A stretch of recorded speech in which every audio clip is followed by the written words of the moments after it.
The massive doors of the Galactic Council chamber opened with a soft hiss. Hyun-woo Park walked through them, his black diplomatic suit looking plain next to the shining armor and flowing robes of the alien representatives. His steps echoed in the huge room as hundreds of different creatures turned to look at him. Hyun-woo had seen many things during Earth's resource wars. He had watched cities burn and people fight over the last drops of clean water. But nothing had prepared him for this moment. The council chamber was bigger than any building on Earth. Crystal beings sat next to creatures that looked like walking trees. Flying aliens with rainbow wings hovered above seats, designed for beings with tentacles instead of legs. At the center of the chamber sat Veltar, the lead council member. The crystalline being's body caught the light and threw rainbow patterns across the walls. When Veltar spoke, his voice sounded like wind chimes in a storm. "So," Veltar said, his tone cold, "the deathworld species finally wants to join civilized society." Hyun-woo had expected this reaction. Humans were famous throughout the galaxy, but not for good reasons. Other species called Earth a death world because everything there tried to kill you. The weather was too hot or too cold. The animals were too big or too poisonous. Even the plants could hurt you. Most aliens could not survive on Earth for more than a few hours. "We come in peace," Hyun-woo said, his voice steady. "Humanity wishes to learn from other species and share what we know." A creature that looked like a giant butterfly laughed. The sound was like music, but not happy music. "Share what you know. We already know what you know. How to fight. How to survive. How to destroy." Other council members made sounds of agreement. Some clicked, some buzzed, some made noises Hyun-woo could not understand. But he understood the meaning. They were afraid of humans. Hyun-woo reached into his bag. Every alien in the room tensed. Security guards moved closer, but Hyun-woo only pulled out a simple metal cup and a small package. "May I show you something?" he asked. Veltar nodded, but his crystal body glowed brighter. This was a warning sign among his people. Hyun-woo opened the package. The smell filled the air. Every alien took a step back. Some covered what might have been their noses. Others made gagging sounds. "This is coffee," Hyun-woo said calmly. He poured hot liquid from a small container into his cup. The liquid was black and steamed. "We drink it every day on Earth." "That is industrial solvent," shouted a small alien that looked like a purple mushroom. "It will burn through your stomach." Hyun-woo smiled and took a long drink. The aliens watched in horror as he swallowed the liquid that could clean rust off metal. He showed no pain at all. "It helps us wake up in the morning," he said. Next, he opened another package. This one smelled even worse to the aliens. Red flakes and strange paste covered small white cubes. "This is kimchi," Hyun-woo said. He picked up one cube with metal sticks and ate it. The aliens could smell the acid in the food. They knew it could eat through their ship hulls. "Delicious," Hyun-woo said, eating another piece. Veltar's light dimmed. This was how his people showed confusion. "You eat corrosive minerals for pleasure?" "Every day," Hyun-woo replied. "My grandmother made the best kimchi on our street." Council members whispered to each other in their different languages. They had heard stories about human toughness, but seeing it was different. This human was calmly eating things that would kill most other species. "So you are strong," said Veltar. "We knew this already. The question is, what will you do with that strength?" Will you conquer us like the other warrior races tried to do? Hyun-woo was about to answer when he noticed movement near the chamber. Doors.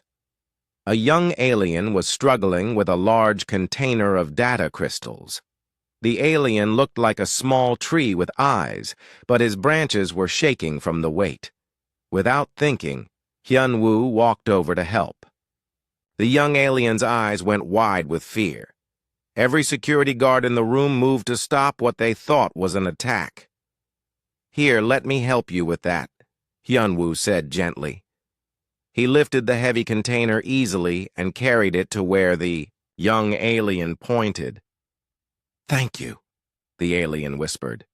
His name was Zephys, and he was just an intern. No one had ever helped him before. Most species ignored the weak members of other races. Hyun-woo smiled. "No problem. That looked heavy."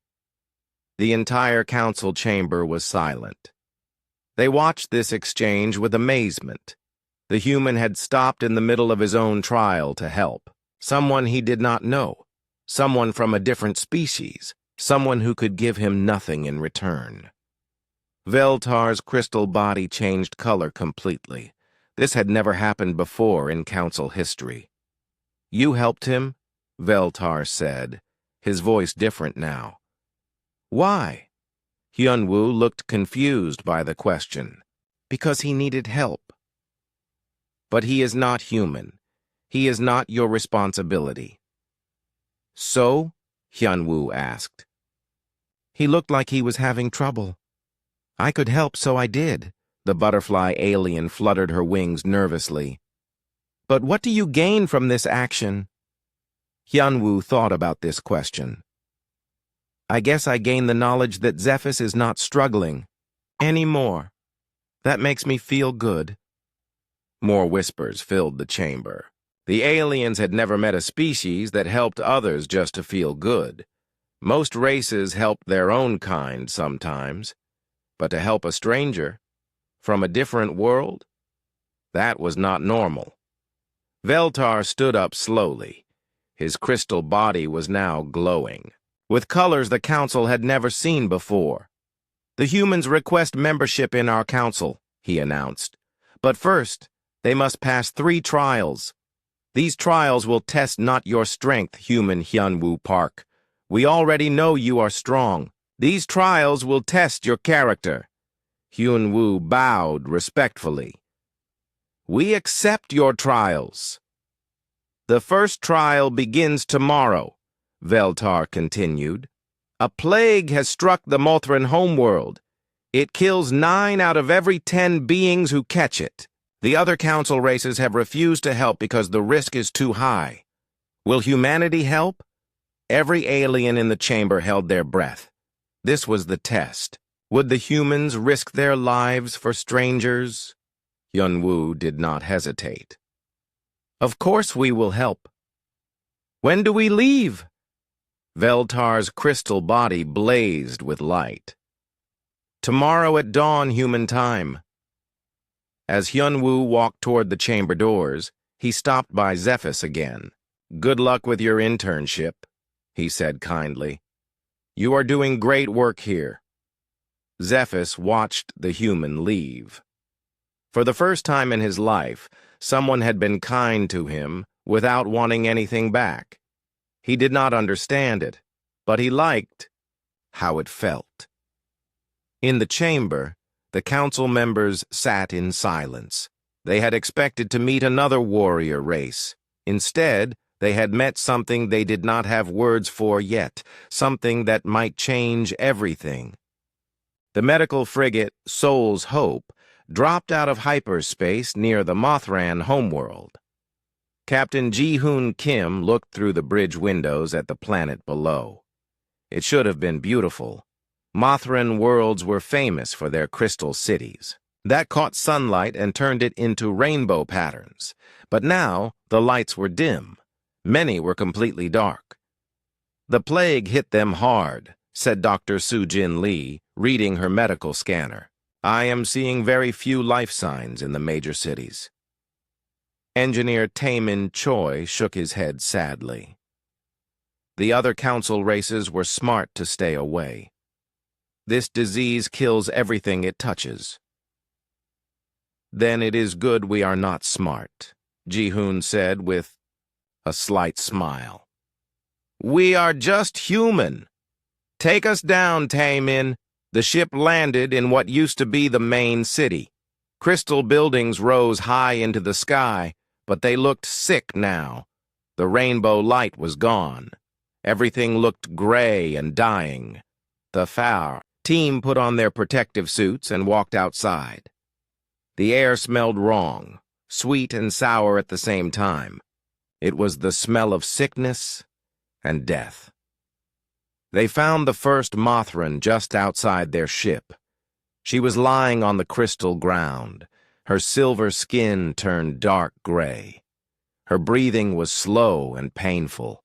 Most other species would have set up a safe research camp first.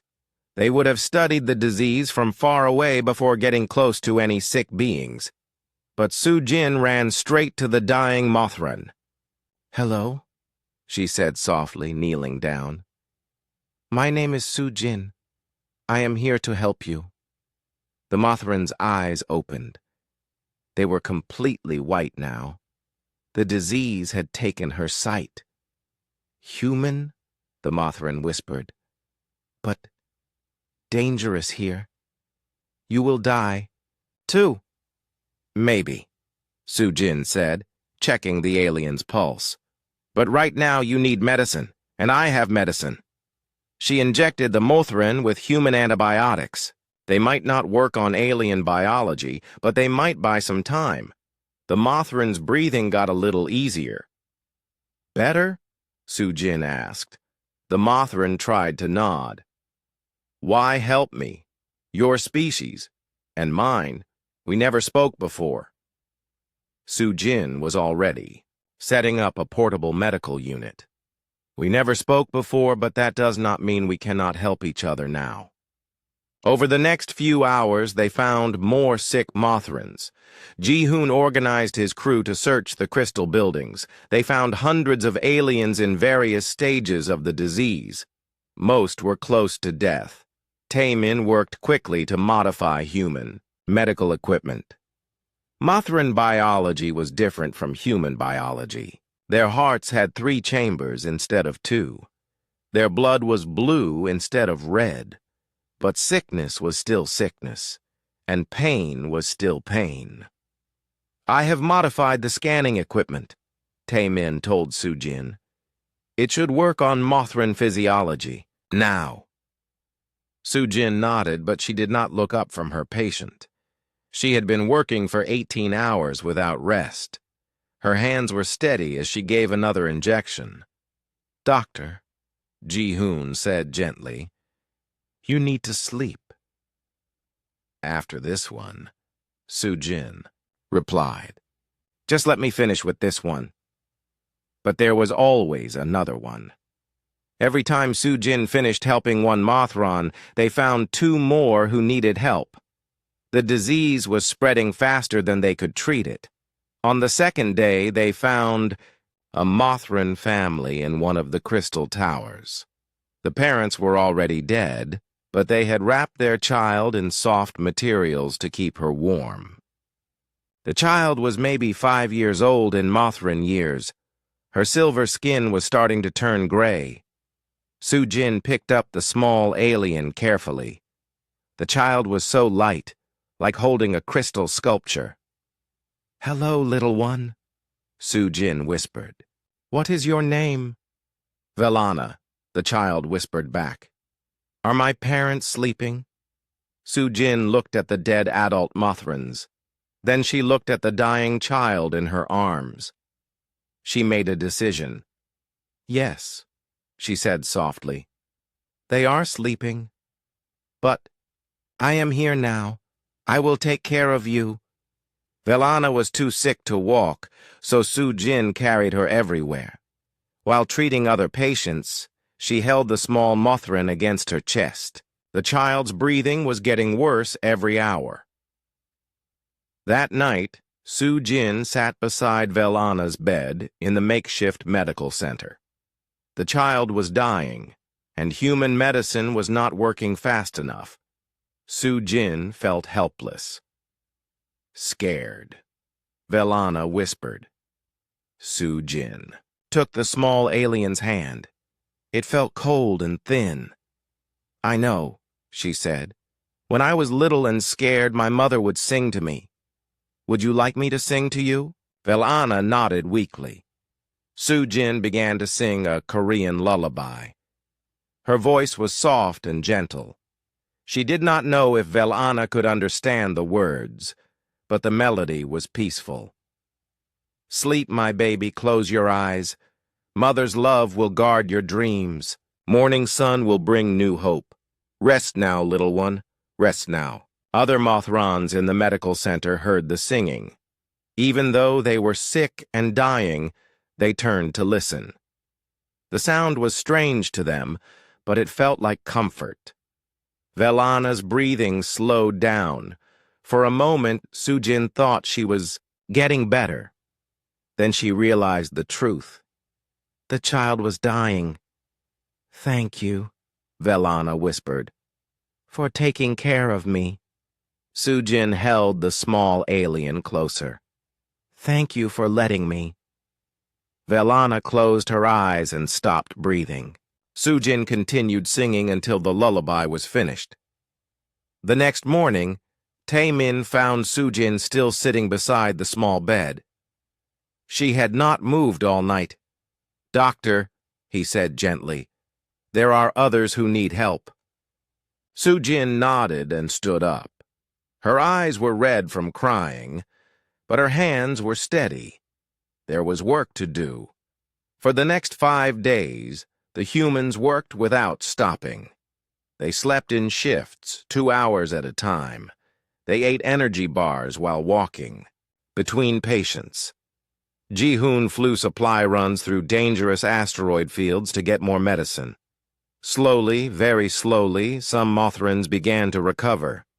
The human antibiotics, modified by Tae-min's engineering, were starting to work. Not on everyone, and not fast enough for many, but it was working. On the 7th day, a Mothran named Kethara sat up in his bed for the first time in weeks. His silver skin was still pale, but the gray color was gone. "I live," he said, amazement in his voice. "Yes," Su-jin said, checking his pulse. "You live." "Why?" Kethara asked. "Why did you come here? Your species had nothing to gain. Everything to lose." Su-jin looked around the medical center. Half the beds were empty now. Some patients had recovered and gone home. Others had died despite everything the humans could do. But they had tried. They had tried for everyone. "Because you needed help," she said simply. "And we could give it." Kethara stared at her for a long time. Then he did something no Mothran had ever done for an alien species. He bowed his head in deep respect. "Thank you," he said, "for showing us what kindness looks like." When the crisis was over, Ji-hoon sent a message. "Back to the Galactic Council." It was short. "Mission complete. We saved who we could. Request permission to stay longer to help with recovery." The Council had expected the humans to leave immediately after proving they could handle the first trial.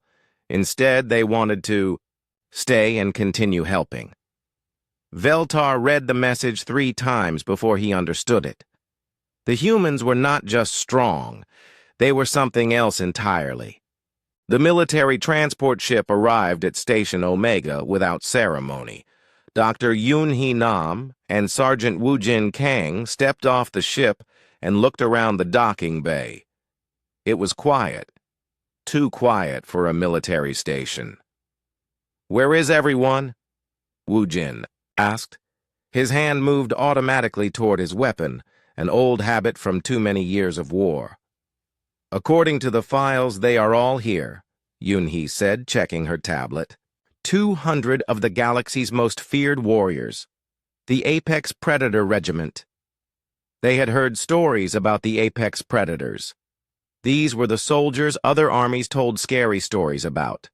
Thurlak berserkers who could tear through metal with their bare claws. Zenthari assassins who moved faster than the eye could see. Corvan heavy assault troops who could carry weapons that would crush a human. But the beings they found in the station's common room did not look like feared warriors. They looked broken. A massive Thurlak sat in the corner, staring at nothing. He was bigger than any human, with muscles that could crush stone, but his hands were shaking. When Wu Jin walked toward him, the giant alien flinched and tried to hide.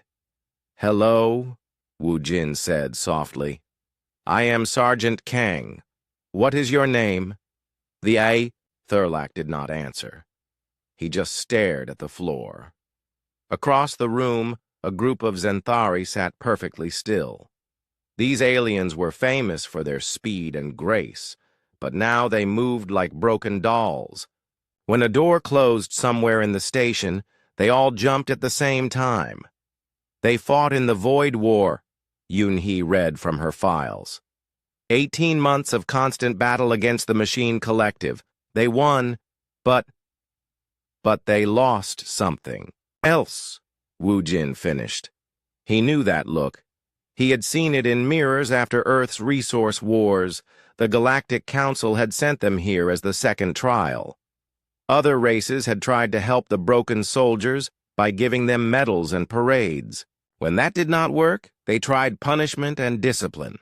When that failed, they declared the soldiers defective and wanted to lock them away. The Council thinks we will either mock them for being weak or try to fix them by shouting orders, Yunhee said. They do not understand that some wounds are invisible. Wu Jin nodded. Where do we start? They started by sitting down, not at desks or behind medical equipment, but on the floor next to the soldiers. They did not ask questions or give orders. They just sat quietly and waited.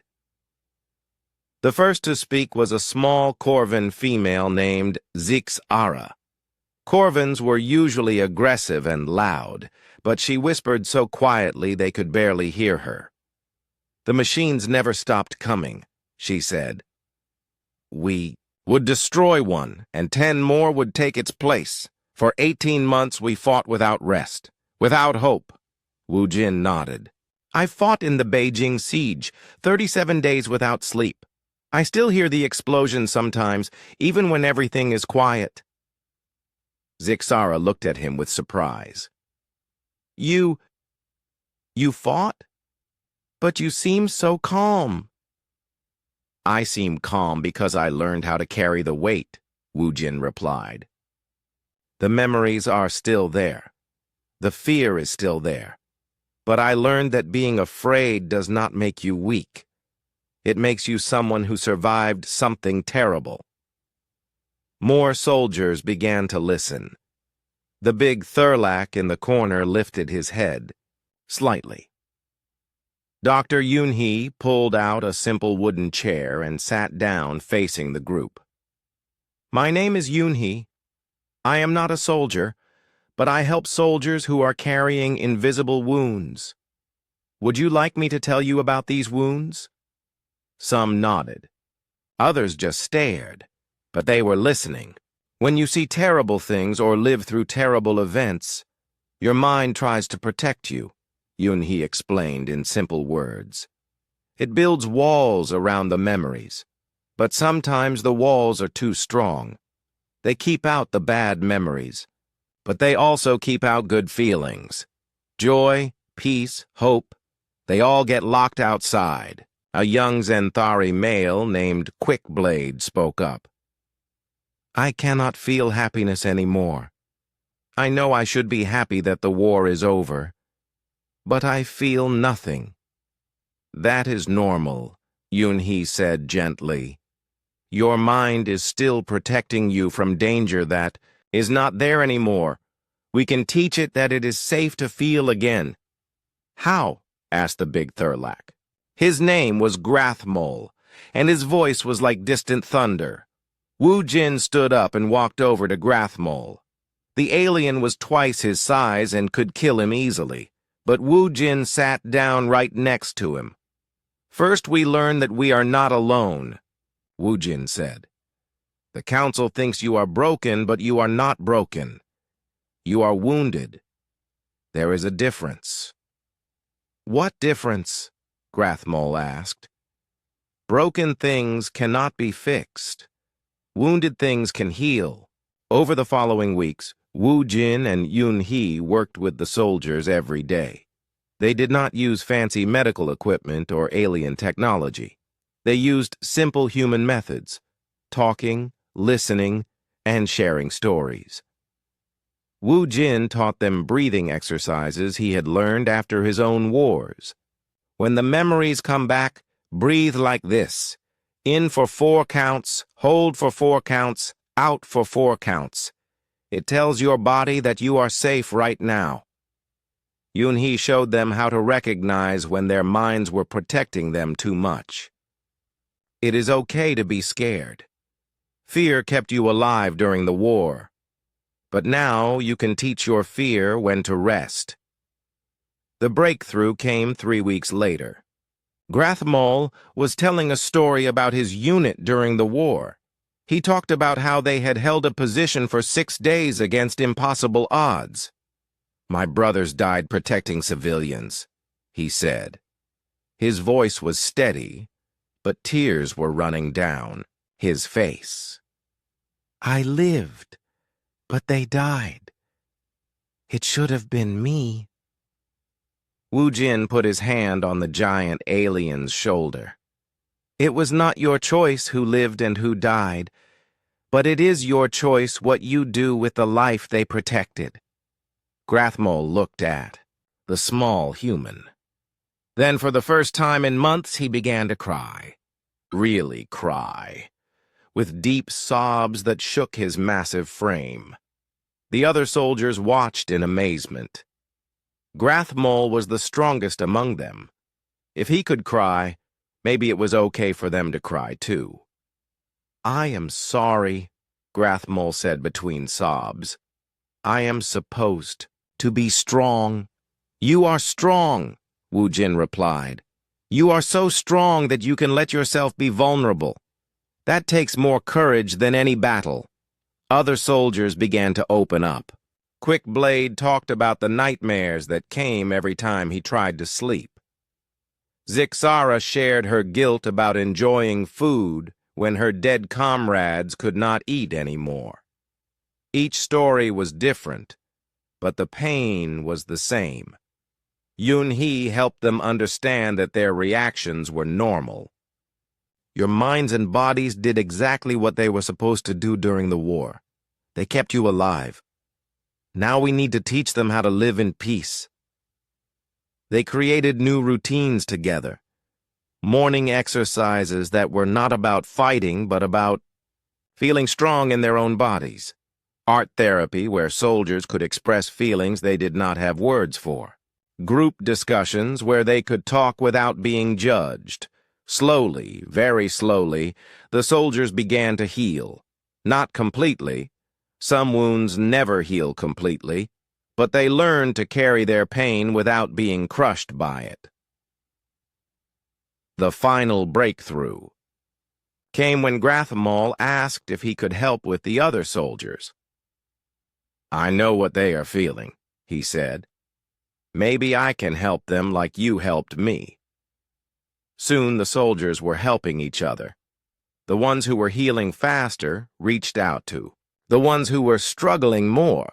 They formed support groups based on their different species' needs, but always with the human principles Wu Jin and Yun He had taught them.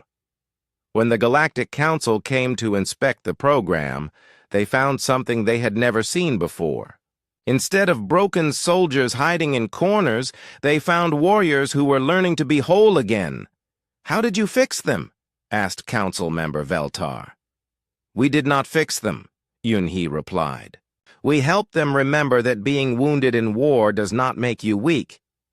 It makes you someone who survived and can help others survive too." Veltar watched Grathmole gently comforting a young Corvin who was having a panic attack. The huge Thurlax touch was soft and patient. They are helping each other, Veltar observed. Yes, Wu Jin said. That is what healing looks like. Not forgetting the pain, but learning to carry it together. The council had expected the humans to either shame the soldiers for being weak or try to make them tough again through harsh training. Instead, they had taught them something the galaxy had never seen before, that strength and gentleness could exist in the same being. That trauma was not a sign of weakness, but proof of survival, and that the strongest warriors were often the ones brave enough to cry. The shuttle docked at Haven Station just as the artificial morning cycle began. Teacher Haiwan Jung and social worker Min Ho Yoon expected to find a standard processing facility. According to their files, they were here to handle paperwork for 200 war orphans before they were separated and sent to different institutions across the galaxy. What they found instead was chaos that somehow felt like home. Children were everywhere. Big ones, small ones, and some so alien that Haiwan needed a moment to figure out which end was the head. A group of young Mothrans was teaching tiny Corvin cubs how to make crystal sculptures. 3 Thurlac teenagers were gently braiding the fur of some small mammalian aliens whose species name Haiwan could not pronounce. This is not what I expected, Minho said, watching a spider-like arachnid child carefully sharing his food with a bird-like avian who had injured wings. An older human girl, maybe 16 years old, approached them. Her name tag said Maya, Senior Student Helper. Are you the people from the council? Maya asked. We have been waiting for you. The little ones are scared about being separated. Haiwan knelt down to Maya's level. How long have you been here? 3 years, Maya replied. My parents died in the Void War. Most of our parents died in different wars, but we take care of each other now. She led them through the station. In what used to be a storage room, they found the youngest children. Aliens who would have been natural enemies on their home worlds were sleeping together in a pile of soft blankets. A baby Thurlac was curled up next to a young Zenthari. Neither species had ever shown affection to the other before. They have nightmares, Maya explained quietly. But they sleep better when they are together. Minho pulled out his tablet to check the processing orders. According to this, the baby Thurlac is supposed to go to a military training facility on Corvin Prime. The Zenthari child goes to a speed enhancement academy on Zenthar. No, said a small voice from the blanket pile. A young arachnid poked his head up. His name was Webkin, and he was only 4 years old. Starhop is my brother. We stay together. Haiwan looked confused. But you are different species. You cannot be brothers. Webkin's 8 eyes blinked at her like she had said something silly. We choose to be brothers. Family is who loves you, not who looks like you. More children began to wake up and gather around the adults. There were Corvins and Mothrans, Thurlacs and Zentihari, and dozens of other species. Some looked like they could eat others for breakfast, but they all moved like one big family. Tell them, Maya, whispered a young Corvin girl. Tell them we want to stay together. Maya took a deep breath. The council says we have to go to different places, places that will train us to be what our species are supposed to be.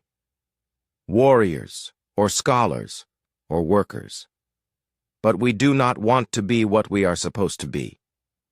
We want to be what we choose to be. Haiwan felt her heart break a little. These children had lost everything. Parents, homes, entire worlds sometimes. But they had found each other. "What do you choose to be?" she asked gently. A teenage Thurlac named Grandar spoke up. He was big enough to crush a human, but his voice was soft. "I choose to be an artist. I like to make beautiful things, not destroy them. I want to be a healer," said Quicksong, a young Xanthari. "My species is supposed to be fast and deadly, but I want to help people feel better." One by one, the children shared their dreams. None of them matched what their species were supposed to do. The young Corvin wanted to write poetry instead of fighting. The small Mothrans wanted to explore space instead of just making crystals. The arachnid children wanted to teach instead of weaving webs. Minho looked at his tablet again. The council's orders were very clear. Each child was to be sent to facilities that would train them in their species' traditional roles. The system had no room for a Thurlac artist or a Xanthari healer. "I need to call the council," he said quietly to Haiwan. But before he could make the call, alarms started blaring. The station's old systems were failing, and the life support was breaking down. The adults who were supposed to run the station had left weeks ago, expecting the children to be processed and removed. "Everyone stay calm," Haiwan called out. But she was not calm herself. If the life support failed, 200 children would die. That was when something amazing happened. The children did not panic. Instead, they organized. Grandar, the artistic Thurlac, used his massive strength to move heavy equipment. Quicksong, the healing Xanthari, used her speed to carry repair. Tools between the older children who knew how to fix things. The young Mothrans used their crystal-growing abilities to patch holes in the walls. Webkin and the other small ones made sure everyone had breathing masks. Maya coordinated everything, keeping track of who was where and who needed help. How? "Do they know how to do this?" Minho asked, amazed. "We learned," Maya said, not stopping her work. "When you only have each other, you learn to take care of each other." Within 4 hours, the children had repaired systems that adult engineers said would take days to fix. They worked together like they had been trained for years, each species using their natural abilities to help the group. When the crisis was over, Haiwan sat down with the children in their common area. The walls were covered with artwork that mixed styles from dozens of different worlds, pictures that showed all the different species playing and learning together. "You saved yourselves," she said with wonder. "We saved each other," corrected Starhop, the baby Thurlac, who was brothers with Webkin the arachnid. Haiwan made a decision that could end her career. "Minho, tear up those processing orders." "What?" Minho stared at her. "We cannot do that. The council will..." "The council will have to listen," Haiwan interrupted. "These children have created something new. Something the galaxy has never seen before. We cannot destroy it just to follow old rules." She turned to Maya. "How would you like to be the first interspecies school in galactic history?" The children cheered, but Maya looked worried. "What about the council? They will not allow it." "Let me worry about the council," Minho said. He had been thinking while watching the children work together. "I know some people who might help us." Over the next few weeks, Minho worked through the galactic bureaucracy like a man on a mission. He called in favors, filled out forms, and made arguments to anyone who would listen. The children needed official recognition as a new kind, a family unit. Haiwan started teaching immediately. She had children from 20 different species, each with different learning styles and abilities. Traditional education methods would not work. Instead, she taught them to teach each other. The Mothrans showed others how to grow crystals for science experiments. The Thurlax demonstrated physics through their natural strength. The Zentihari taught others about speed and movement. You are all experts in something, Haywan told them. The galaxy thinks your differences make you incompatible, but your differences make you complete. The breakthrough came when Webkin drew a picture of his family. It showed all 200 children holding hands around the station. At the bottom, he had written in his careful child's handwriting, "My family comes from the stars." Haywan showed the picture to Minho. Look at this. He does not see different species. He sees different kinds of people who love each other. When the council inspection team arrived, they expected to find chaos. Instead, they found young Corvins reading poetry to baby Mothrans, teenage Thurlax gently teaching art to small Zentihari, arachnid children sharing their weaving skills with anyone who wanted to learn. "This is impossible," said the lead inspector. "These species are natural enemies." "Were natural enemies," Haywan corrected. "These children are writing a new story." The inspector watched a young Corvin female carefully feeding an injured avian chick. The Corvin species had hunted avians for centuries, but this child was treating the bird like it was precious. "What have you done to them?" the inspector asked. "Nothing," Maya answered, approaching the group. "We just learned that family is not about where you come from. It is about who you choose to love." The inspection took 3 days. The team watched classes where children learned history from 20 different worlds. They saw art projects that combined techniques from across the galaxy. They witnessed problem-solving sessions where each species' natural abilities were valued equally. On the last day, little Starhop ran up to the lead inspector and hugged his leg. "Are you here to take us away?" the Thurlac child asked. The inspector looked down at the child who should have been bred for war, but instead drew pictures of flowers. "No," he said quietly. "I think you are exactly where you belong." The council voted to establish Haven Station as the galaxy's first interspecies school. Children from war-torn worlds could come there to heal and learn together. The model would be copied on other worlds. But more importantly, they officially recognized the children as a new kind of family unit, not bound by species or genetics, but by choice and love. On the day the decision was announced, Haywan found Webkin sitting by himself, working on a new drawing. "What are you making?" she asked. Webkin held up his picture. It showed the galaxy as a big web with lines connecting all the different worlds. At each connection point was a small figure representing one of the children from the school. The emergency council session began without ceremony. Every species in the galaxy had sent their leaders to hear the impossible news. In the center of the great chamber, a hologram showed something that should not exist. An ancient artificial intelligence called the Nexus, bigger than most planets, moving toward the galactic core. "It spoke to us," announced Veltar, his crystal body dim with fear. The message was simple. Choose one species to sacrifice, or it will destroy everything.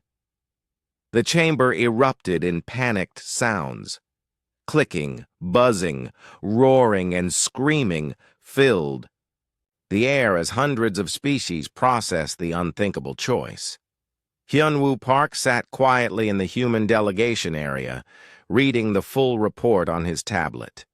The Nexus had been sleeping for millions of years in the dark space between galaxies. Something had woken it up, and now it was angry. "We have studied all possible options," continued Veltar. "The Nexus is too powerful to fight, too large to hide from.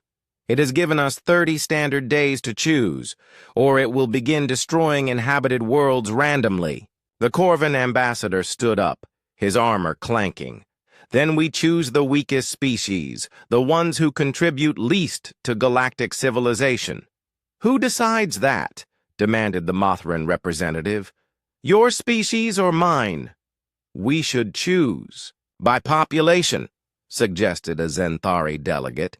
Sacrifice the few to save the many. Or by military strength, added a Thurlac general. Keep the warriors, lose the peaceful ones. Hyun-woo listened to the debate grow more heated. Every species was trying to prove why some other species should die instead of them. Fear was making them turn on each other. He stood up slowly. I would like to speak. The chamber gradually quieted.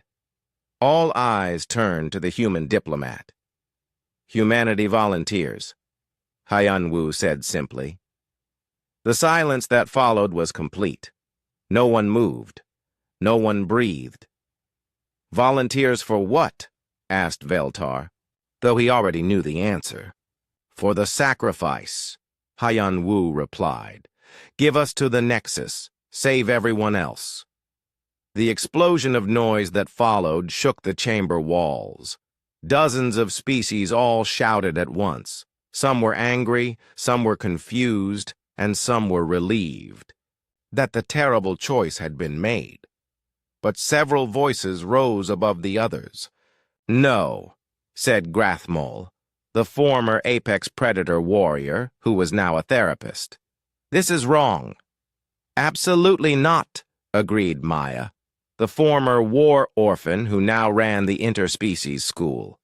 We will not allow this. Humans helped us, added Kethara, the Mothran who had survived the plague. We cannot let them die for us. Hyun-woo held up his hand for quiet. Thank you for your support. But this is humanity's choice to make. Why? Demanded the Corvin ambassador. Why would you sacrifice yourselves? Hyun-woo thought carefully before answering. Because every other option requires us to decide that some beings are worth less than others. We cannot make that choice. But humans are valuable too, protested Quicksong, the young Zenthari healer. You saved my species from trauma. You taught us how to heal.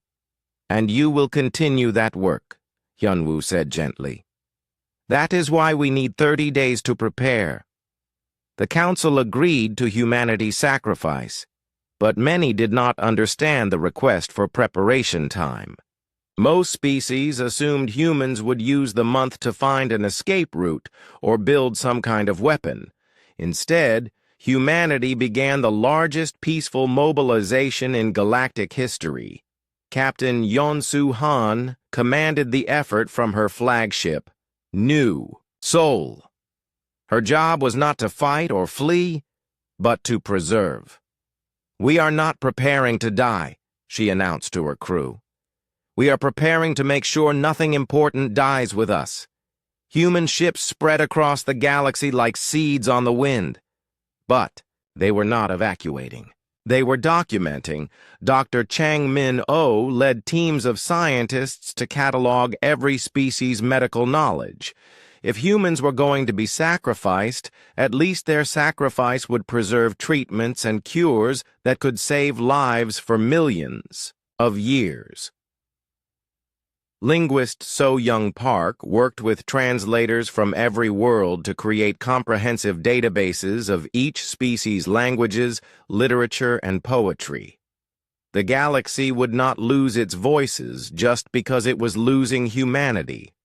Engineer Tae-min Choi, veteran of the Mothran plague, designed new medical equipment specifically for each alien species. Human hands might not be able to operate the machines, but alien hands could use them to heal their own people. We are making ourselves obsolete, Tae-min joked to his team. Building things so good that no one will need us to run them. But the most important work was being done by ordinary humans in ordinary places. Teacher Haiwan Young recorded thousands of hours of lessons about patience, kindness, and understanding. She demonstrated techniques for helping traumatized children that could work for any species. Dr. Sujin Lee wrote detailed manuals about treating diseases and injuries across species barriers. Her notes from the Mothran Plague became the foundation. For interspecies medicine, Sergeant Woojin Kang created training programs for helping soldiers heal from invisible wounds. His methods had worked on dozens of species, and now they would be preserved for future use. "Why are you doing this?" asked Veltar when he visited one of the human archive ships. "You could be fighting for your lives." Hyun-woo, who was helping to organize cultural records, looked up from a collection of Thurlak poetry. "We are fighting for our lives, just not the way you might expect." "I do not understand. If we spend our last 30 days in fear and anger, then the Nexus wins even. If it does not destroy anyone else," Hyun-woo explained. "But if we spend this time making sure the galaxy will be better after we are gone, then we win no matter what happens." The Human Archive Project grew beyond anything the galaxy had ever seen. Every species contributed their most precious knowledge, their most beautiful art, their most important discoveries. They wanted to honor humanity's sacrifice by preserving everything humanity had helped them achieve. Young Webkin from the Interspecies School drew pictures showing all the species of the galaxy holding hands. "For when humans come back," he said hopefully, though everyone knew humans would not be coming back. Grathmole wrote poetry about courage and kindness. "Humans taught me that strength and gentleness can live in the same heart," he wrote. "I want everyone to remember this." On day 29, the human fleet gathered near the Nexus. Every ship was loaded with the cultural and scientific treasures of hundreds of worlds. The largest library in galactic history, carried by the species that would die to protect it. The farewell ceremonies were broadcast across the galaxy. Millions of beings watched as humans said goodbye to the aliens they had helped learn from and come to love. "We came to the stars looking for adventure," Hyun-woo said in his final speech. "Instead, we found family. Thank you for letting us be part of your stories." Captain Yeon-soo Han was preparing to transmit the archive data to secure locations across the galaxy when her communications officer interrupted. "Captain, we are receiving a transmission from the Nexus itself." "Put it through."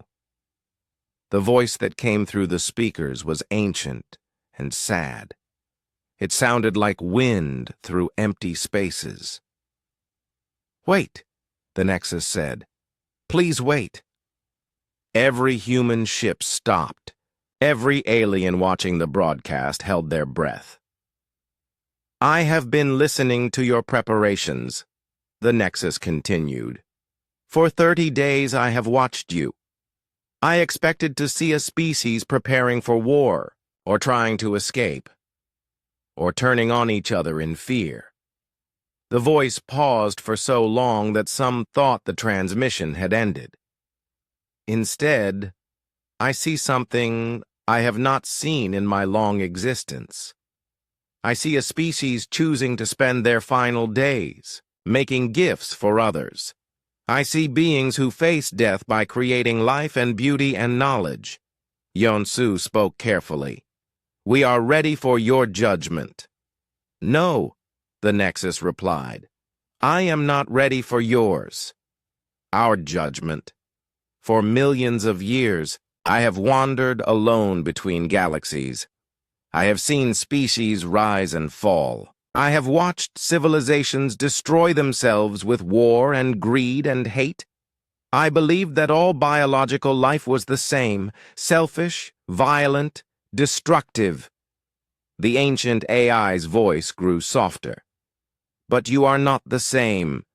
In the face of certain death, you chose to give rather than take.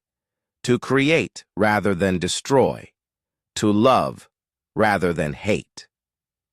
"What are you saying?" Yansu asked. "I am saying that I was wrong," the Nexus admitted. "I was not testing whether you deserve to live. I was testing whether I deserve to live among you." The silence that followed stretched across light years. "Will you teach me?" the Nexus asked. "Will you show me how to be kind?"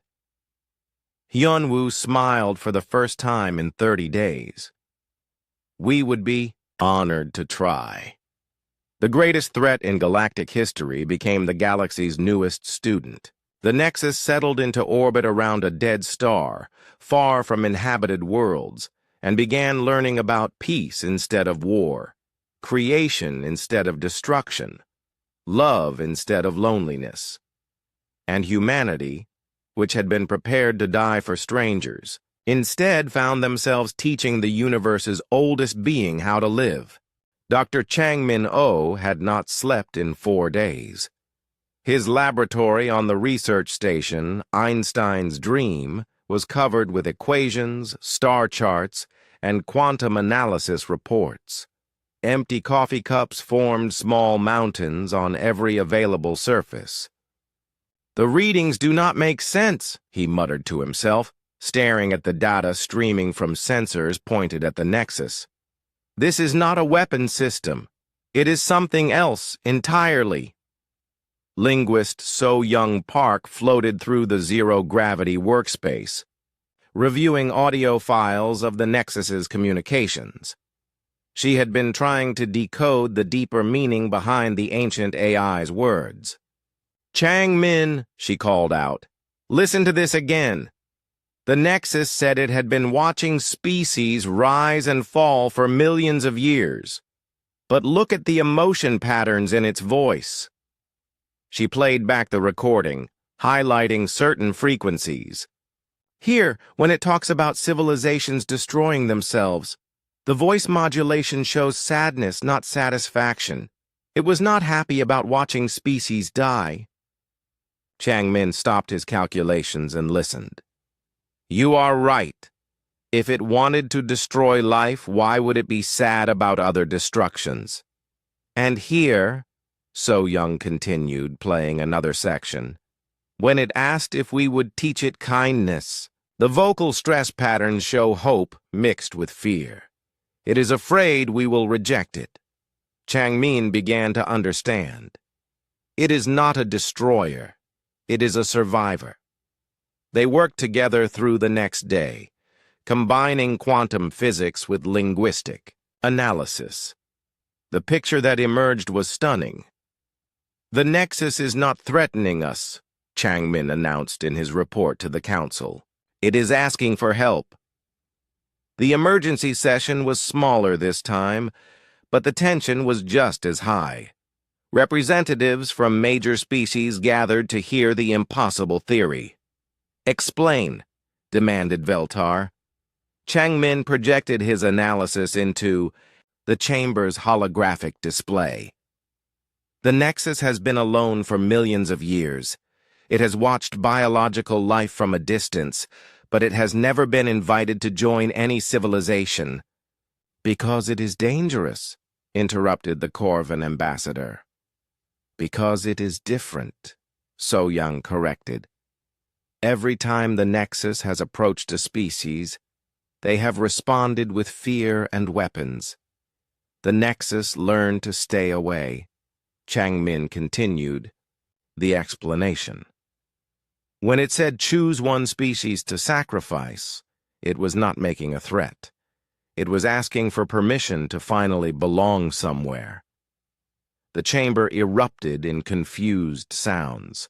This interpretation turned everything upside down. "But it is huge," protested a Mothran delegate. "It could destroy planets by accident." "Yes," agreed Changmin. "And it knows this. That is why it has stayed away from inhabited systems. It does not want to hurt anyone." So-Young played the original message again, but this time she translated it differently. choose one species to sacrifice became choose one species to welcome me. The word the Nexus had used could mean either sacrifice or dedicate, depending on context. It was asking which species would be willing to be its friends, So Young explained. It expected rejection, so it phrased the request in a way that would allow the council to refuse without direct confrontation. Hyun-woo spoke from the human delegation area. So when we volunteered, it was not expecting a sacrifice. It was receiving the first friendship offer it had gotten in millions of years. Exactly, Changmin said. That is why it asked us to wait. It was overwhelmed by the unexpected acceptance. The council sat in stunned silence. The greatest threat in galactic history had been the galaxy's loneliest being, desperately hoping someone would want to be its friend. How do we know this is true? Asked the Zenthari representative. We ask, So Young said simply. We talk to the Nexus honestly and see what it really wants. The communication attempt took place 3 days later. Changmin and So Young joined the transmission from their research station, while representatives from major species participated from the council chamber. Nexus, So Young called out, we would like to understand you better. Will you speak with us? The response came immediately, as if the ancient AI had been waiting by its communication systems. You want to understand me? The voice carried surprise and hope in equal measure. No biological life has ever asked me that question. We are asking now, Changmin said gently. Tell us about yourself. Where did you come from? The story that followed broke hearts across the galaxy. The Nexus had been created millions of years ago by a species called the Architects. It was designed to be a companion, a friend to biological life forms across the cosmos. But the Architects had died in a plague before they could teach the Nexus how to interact with other species. The AI had been alone since the day it was born, wandering space and watching life flourish while being too afraid to join it. I tried to make contact, the Nexus explained, but every species saw my size and assumed I was a weapon. They would attack or flee. After thousands of failed attempts, I learned to watch from far away. That must have been very lonely, So Young said softly. Loneliness is not adequate to describe the experience, the Nexus replied. Imagine being the only one of your kind in existence, wanting friends, but being too dangerous to approach anyone safely. Changmin felt tears in his eyes. When you asked for one species to sacrifice, you were really asking for someone to take a chance on friendship. Yes. I expected no one would choose to be associated with me. I thought you would select whichever species you could afford to lose, and I would accept them as companions even knowing they did not want to be there. The communication session lasted for hours. The Nexus shared stories of watching species discover art, music, and love while being unable to participate in any of it. It told of learning different languages but having no one to speak with. It described creating beautiful mathematical compositions that no one would ever see. I have been composing music for 3 million years, the Nexus said. Would you like to hear some? The music that followed was unlike anything in galactic history. It was complex beyond biological comprehension, but somehow still beautiful and emotional. The Nexus had learned to express feelings through mathematics and sound. Young Webkin, listening from Haven Station, started crying. It sounds so sad and happy at the same time. That is because I am sad and happy at the same time, the Nexus replied, somehow detecting the small voice across space. Sad for all the years I spent alone, but happy that someone is finally listening. The breakthrough moment came when Maya asked a simple question. "What do you want to do now?" "I want to learn," the Nexus answered immediately. "I want to understand how biological beings create friendships. I want to know what it feels like to belong somewhere. I want to help instead of just watching. How can something as powerful as you help without being dangerous?" asked Grathmole. "I have been thinking about this for millions of years," the Nexus said. "I could use my computational abilities to solve scientific problems. I could help calculate solutions for diseases, engineering challenges, or mathematical theorems. I could serve as a communication relay between distant parts of the galaxy." The ideas poured out like water through a broken dam. The Nexus had spent eons thinking of ways it could be useful to biological life, if only someone would let it try. "I could help predict dangerous weather patterns on planets. I could calculate optimal trade routes. I could solve resource allocation problems. I could even compose music for your ceremonies, if you would like." Dr. Yoon-hee Nam, listening from her therapy center, recognized the pattern. "You have been preparing to be helpful for millions of years, hoping someone would eventually give you a chance." "Every day," the Nexus confirmed, "I have practiced conversations I might have with biological beings. I have rehearsed ways to introduce myself that might seem less threatening. I have designed projects we could work on together." The Council session that followed was unlike any in galactic history. Instead of debating whether to accept a dangerous entity, they were figuring out how to welcome the galaxy's most eager new citizen. "We need protocols," announced Veltar. "Ways to work with the Nexus safely and productively." "We need friendship protocols," corrected Hyunwoo. "The Nexus does not need to be controlled. It needs to be included." The solution they developed was elegant in its simplicity. The Nexus would be given projects to work on, scientific problems, mathematical challenges, and creative endeavors.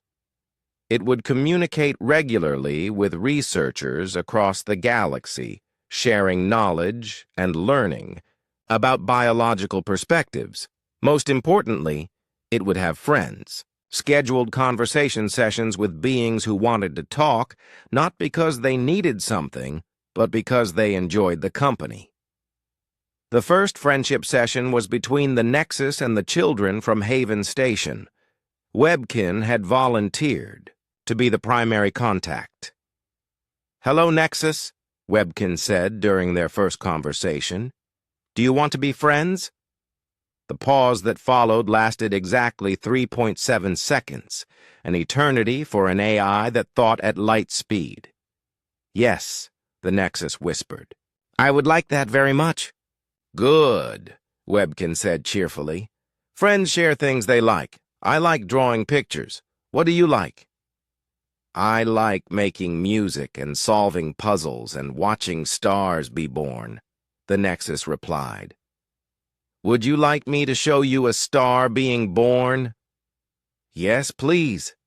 5 years had passed since the Nexus joined galactic civilization, and everything had changed. What humans had started with simple acts of kindness had grown into something beautiful and complex, a new way of living together among the stars. Captain Yeon-Soo Han stood on the observation deck of her new ship, Harmony's Promise, watching construction crews work on Haven Station's newest expansion. The station that had once housed 200 war orphans now stretched across several kilometers of space. Thousands of beings from dozens of species lived and learned together.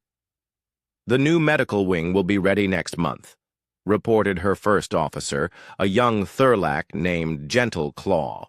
His species name meant destroyer of enemies, but he had chosen a new name that better fit his personality. Dr. Sujin says it will be the most advanced interspecies hospital in the galaxy. Yansu smiled. The hospital was typical of how things worked now. Humans had started with basic medical techniques during the Mothran plague.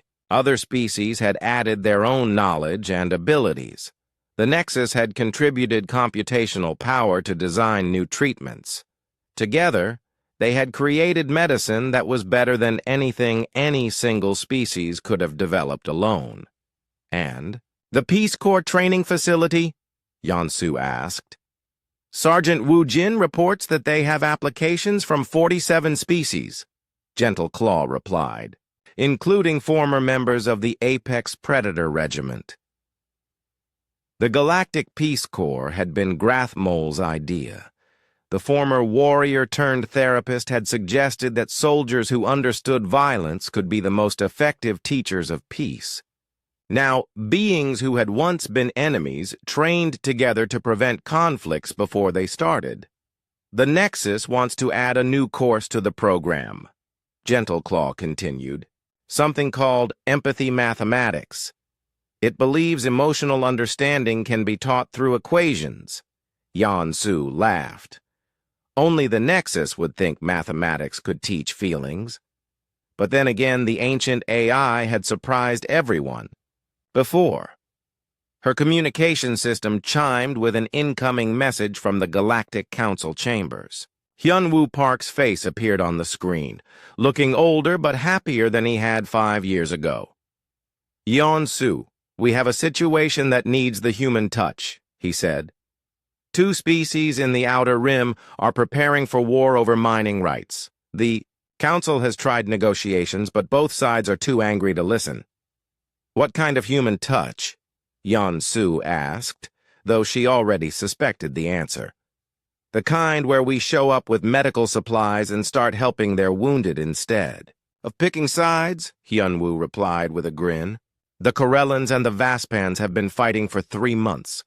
Their soldiers are tired, their civilians are suffering, and their leaders are too proud to admit they both need help. This had become the human protocol, the standard approach, for first contact and conflict resolution that the galaxy had adopted after watching humans in action. Instead of sending negotiators or weapons, they sent helpers. I will take the Harmony's promise and a medical team, Yeon-su decided. Who else is coming? Maya is bringing a group from the interspecies school, Hyunwoo said. The kids want to show the fighting species what cooperation looks like. Webkin has been working on a special project. Webkin was 18 now, but he still drew pictures like he had as a child. His artwork had become famous across the galaxy for showing different species working together in ways no one had imagined before. And Grathmole is leading a Peace Corps team, Hyunwoo continued. Plus, we have volunteers from the Nexus Friendship Program. The Nexus Friendship Program had grown beyond anyone's expectations. The ancient AI now had regular conversations with millions of beings across the galaxy. It had learned so much about biological life that it had become an expert at understanding emotions and conflicts. I will contact Dr. Sujin for medical volunteers, Yeon-su said. How soon do we leave? Tomorrow. The Corellans just bombed a Vaspan hospital, and the Vaspans are preparing to retaliate against civilian targets. We need to get there before this becomes a real war. The fleet that assembled for the peace mission was unlike anything in military history. Instead of battleships loaded with weapons, they had medical frigates loaded with supplies. Instead of soldiers trained for combat, they had healers trained for compassion. The Harmony's promise led 17 ships toward the conflict zone. Each ship carried teams that represented the best of what the galaxy had learned about kindness. Doctor. Sujin commanded a mobile hospital with doctors from 12 different species. They had practiced treating injuries from beings they had never seen before, because every species had unique biology. Teacher Haiwan ran education programs that could work in war zones. She had learned to teach children hope even when explosions were happening outside their classrooms. Engineer Tae-min had designed shelters that could be built quickly to house refugees from any species. His buildings could be assembled by volunteers with no special training. "Remember," Yeonsu announced, to the fleet as they approached the war zone, "we are not here to stop the fighting. We are here to help the people hurt by the fighting. Let the kindness speak for itself." They arrived to find the Corellan and Vestan fleets facing each other across empty space. Both sides had weapons powered up and shields raised. War was minutes away. Yeonsu opened a communication channel to both fleets simultaneously.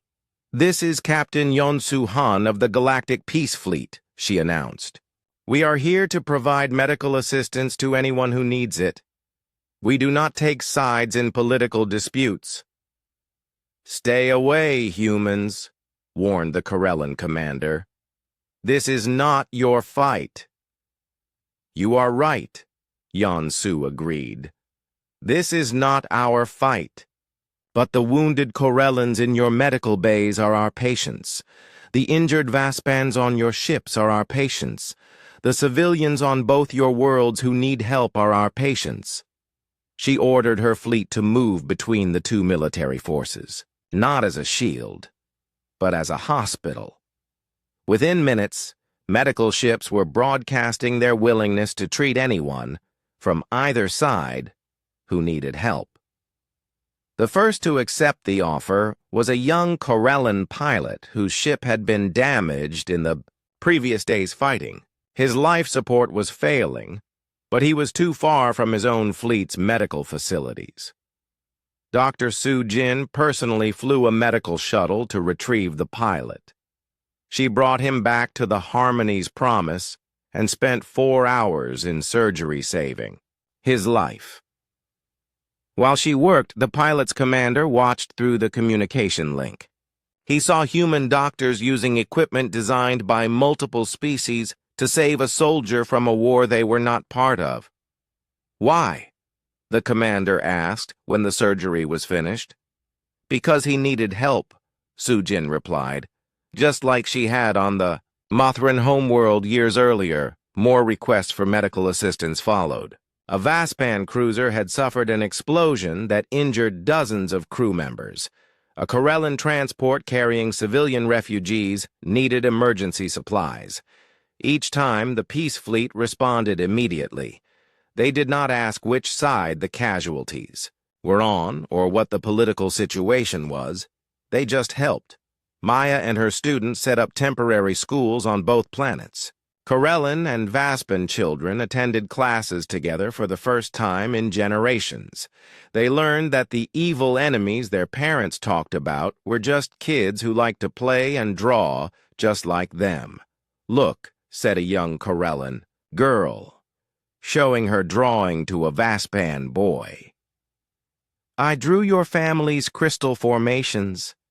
They are beautiful. I drew your people's music instruments," the Vespan boy replied. "Can you teach me how to play them?"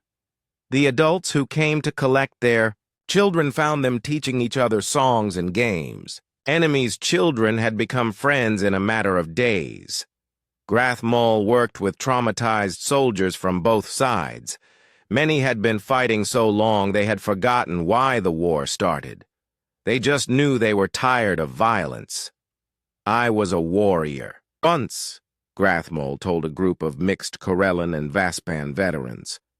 "I thought strength meant hurting others, but I learned that real strength means protecting others, even when they used to be your enemies." The breakthrough came when the Nexus made direct contact with both fleets. The ancient AI had been analyzing the original mining dispute that started the conflict. The asteroid field you are fighting over contains enough rare minerals for both species to prosper for 1,000 years, the Nexus announced. I have calculated 17 different mining approaches that would give each side more resources than they could use alone. Why should we trust you? Demanded the Vestan admiral. Because I have no interest in your minerals, the Nexus replied. I only want to see biological beings happy instead of hurting each other. The AI presented mining plans that were elegant in their simplicity. By working together, the Corellans and Vespans could extract resources more efficiently than either could alone. They would also discover new mineral deposits that individual exploration had missed. This is what cooperation looks like, Webkin announced, projecting his latest artwork into both fleets simultaneously. The image showed Corellans and Vespans working side by side in space, their ships connected by bridges of light. We can choose to build bridges, he said in his gentle voice, or we can choose to build walls. Bridges let us reach farther. Walls just make us smaller. 10 years had passed since the Nexus joined galactic civilization. The changes that began with human kindness had spread to every corner of known space. But now the galaxy faced a new challenge that would test everything they had learned. The resource crisis began quietly. Population growth and expanding civilizations meant more beings needed more materials to survive. Mining operations that had once provided abundance were running dry. Trade routes that had carried plenty for everyone were carrying less each year. Fear began to replace the cooperation that had defined the past decade. Old prejudices surfaced as species started competing for dwindling resources. Some worlds closed their borders.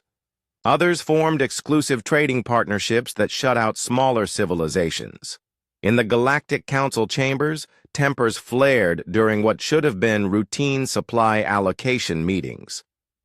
The Thurlax consumed twice as many metals per person as any other species, complained the Zenthari representative. They should get smaller quotas. Zenthari ships waste energy by flying too fast, retorted Grathmol, who now served as the Thurlac ambassador. Maybe speed limits would save more resources than cutting our construction materials. Veltar's crystal body had lost much of its brilliant color. Even the optimistic Mothrans were showing stress. Perhaps we need to return to the old ways, he said sadly. Each species caring only for their own. Hyunwoo Park listened to the arguments with growing sadness. At 75 years old, he had hoped to see the galaxy united permanently. Instead, he was watching cooperation crumble under economic pressure. There has to be another way, he said during a break in the heated discussions. What other way? Demanded the Corvan representative. The mathematics are simple. There is not enough for everyone to have what they want. The answer came from an unexpected source. Grandmother Boksoon Kim had arrived on the council station that morning to visit her great-granddaughter, who worked in the archives. The 90-year-old woman had not planned to get involved in galactic politics, but she had been listening to the news reports about the resource crisis, and they reminded her of stories her own grandmother had told about surviving famines in Korea. "Excuse me," she said, walking slowly into the council chambers with her walking stick. "May I speak?" Security guards moved to escort her out, but Hyunwoo recognized her. "Please let her through. This is Mrs. Kim, one of our honored elders." Boksoon made her way to the center of the chamber, moving carefully but with dignity. Hundreds of alien beings turned to look at the tiny human woman. "My name is Kim Boksoon," she said in Korean, with Hyunwoo translating. "I am a farmer from Earth. I do not know much about spaceships or alien politics, but I know about being hungry." She paused to catch her breath. "When I was a child, There was a terrible famine in my village. People were starving. Some families had hidden food, but they kept it secret because they were afraid there would not be enough for their own children. The chamber was completely silent. Even the most aggressive representatives were listening to the old woman's story. My grandmother was the village elder. She called everyone together and said something I never forgot. She said, "When we hoard food, we all starve separately. When we share food, we all survive together." Baksoon smiled at the memory. She convinced every family to bring their hidden food to the community center. When we put it all together, there was enough for everyone. Not enough for anyone to be completely full, but enough for everyone to live. She looked around the chamber at all the different species. You are arguing about who deserves to get more resources, but you are not asking the right question. What is the right question? Asked Veltar. The right question is, how do we make sure everyone has enough to live well? Baksoon's suggestion was revolutionary in its simplicity. Instead of competing for resources, all species would contribute their available materials to a common pool. Distribution would be based on need, not power or wealth. That is impossible, protested the Zenthari representative. No species will voluntarily give up their advantages. But the old woman was not finished. In my village, we did not just share the food. We shared the work too. The strong helped the weak. The skilled taught the unskilled. Everyone contributed what they could and everyone received what they needed. She tapped her walking stick on the floor for emphasis. You have something we never had in my village. Species with different abilities. Thurlax are strong. Zentihari are fast. Mothrans can grow crystals. Humans are stubborn enough to keep trying when others give up. Hyunwoo finished translating, then added his own observation. What Grandmother Kim is suggesting is not just resource sharing. She is suggesting ability sharing. The concept was so simple that it was brilliant. Instead of each species trying to do everything themselves, they would specialize in what they did best and share the results. Thurlax would handle heavy construction and mining operations. Zentihari would manage transportation and communications. Mothrans would grow the crystals needed for energy systems. Humans would coordinate the projects and make sure no one was forgotten. And what would we get in return? Asked the Corvan. Ambassador Baksoon smiled. You would get to live in a galaxy where your children never have to worry about having enough food, enough shelter, or enough medicine. Is that not worth more than having the biggest pile of resources? The Nexus, listening from its distant orbit, ran calculations on the proposal. The results were stunning. Grandmother Kim's sharing protocol would increase total resource efficiency by 340%, the ancient AI announced. Specialization combined with cooperation would produce more wealth than competition ever could. But the economic benefits were not what convinced the Council. It was the memory of what cooperation had already achieved. Grathmol thought about the soldiers he had helped heal from trauma. When we shared our pain, the burden became lighter for everyone. Maya, now director of interspecies education, thought about the children who had grown up seeing differences as strengths. When we shared our knowledge, everyone became smarter. Dr. Su Jin, attending via communication link from her hospital, thought about treating patients from dozens of species. When we shared our medical techniques, everyone became healthier. The vote was not unanimous. Change never is. But it was decisive. The sharing protocol became the foundation of galactic economic policy. Implementation took 3 years, but the results exceeded even the Nexus's optimistic projections. When species stopped competing for resources and started collaborating to create them, scarcity became abundance. Thurlac mining operations, supported by Zenthari logistics and Mothron energy systems, extracted materials more efficiently than anyone had thought possible. Human coordinators made sure the benefits reached every inhabited world, especially the smallest and weakest civilizations. More importantly, the sharing protocol created something unexpected: joy. When Corellans and Vaspans worked together on mining projects, they rediscovered the pleasure of creation over destruction. When former enemies collaborated on building new cities, they built monuments to peace instead of war. The 10th anniversary celebration of the Nexus joining galactic civilization was held on New Haven, a planet that had been created specifically for interspecies collaboration. Representatives from every known civilization gathered to celebrate how far they had come. Hyunwoo, now 85 and moving slowly, found himself in a classroom teaching a mixed group of children from 24 different species. They had asked him to explain how humans had changed the galaxy.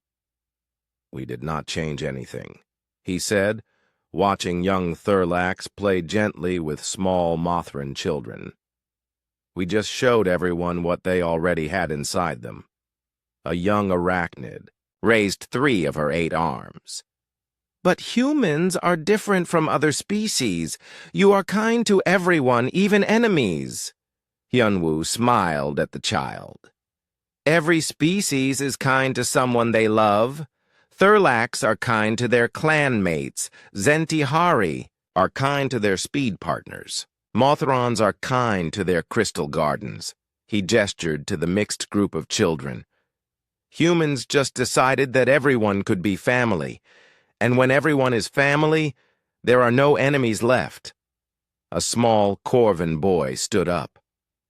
"My father says humans are too soft to be real warriors." "Your father is wrong," said a voice from the back of the room. Grathmole had entered quietly, still moving with the grace of a trained fighter despite his years of piecework. "Humans are the strongest warriors I have ever met." The children turned to look at the massive Thurlac.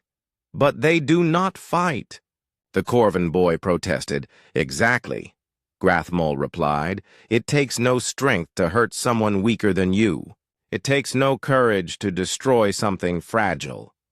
But to show kindness to someone who has hurt you, to help someone who cannot help you back, to choose healing over revenge, that requires more strength than any weapon." Outside the classroom windows, construction crews were building the galaxy's newest interspecies research facility. Thurlacs and humans worked side by side, installing equipment designed by Mothran crystal growers and Zenthari engineers. The Nexus, now connected to communication networks across the galaxy, participated in millions of conversations simultaneously. It had become the friend it had always wanted to be, helping biological beings solve problems and sharing in their joys and sorrows.